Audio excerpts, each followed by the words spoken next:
Faranjiin tuni faranjiin tun ana Itoophiyaa ta'uu na barraanii anis Itoophiyaadha jettee boo'uuf deemti. Ni boochi boo'i mee. Exactly. So anis nutis Itoophiyaadha jedhanii boo'anii imimmaan dhangalaasanii boo'aa jiru. So akkasimi.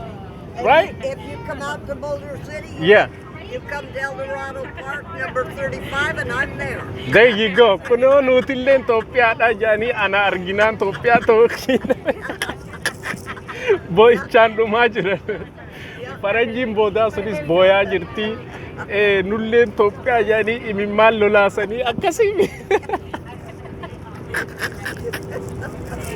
Akkas jee. Qeerroon Jimmaa tokko jechuun akkasitti faranjiin. And if I tell you I'm 90 years old, will you believe it? Wow.